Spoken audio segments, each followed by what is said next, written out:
Connaissez-vous le nouveau modèle économique des petits agriculteurs? Aujourd'hui, les petites exploitations agricoles peinent à se maintenir en activité face à la concurrence de modèles productivistes et à la réduction des aides publiques.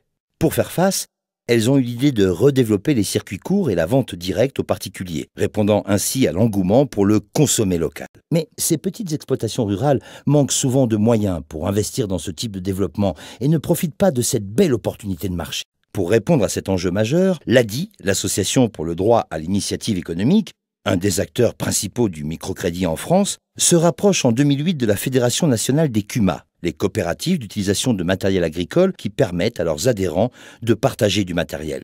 2 ans plus tard, un fonds d'investissement solidaire d'un nouveau genre est créé pour valoriser la production agricole en milieu rural. Il facilite la création et l'exploitation de petits ateliers qui permettent aux agriculteurs de transformer eux-mêmes leur production. Il maîtrise ainsi un maillon supplémentaire de la chaîne de valeur.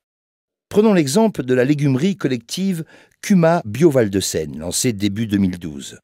Les 4 agriculteurs à l'initiative du projet ont bénéficié de conseils techniques, sanitaires, économiques et financiers afin de lancer durablement leur activité. Les ateliers modulaires, qui permettent une diversité de projets à moindre coût, ont ensuite été installés.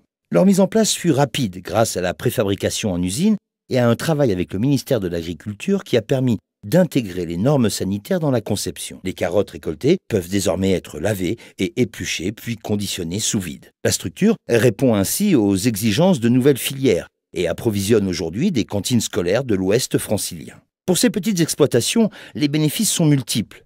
L'activité est dynamisée, les agriculteurs ont acquis de nouvelles compétences et font aujourd'hui partie d'un réseau professionnel. 4 emplois salariés supplémentaires ont été créés pour commercialiser la production et les enfants des cantines profitent désormais d'une alimentation plus saine dont ils connaissent l'origine. Lors de sa création, le fonds d'investissement a bénéficié de l'apport en capital de ses actionnaires. L'ADI a contribué à hauteur de 95 000 € grâce à un financement de la Caisse des dépôts. Le fonds Danone Community ainsi que la société d'investissement Fitrust Partenaires ont investi chacun 100 000 € et les 2 créateurs ont investi 30 000 €.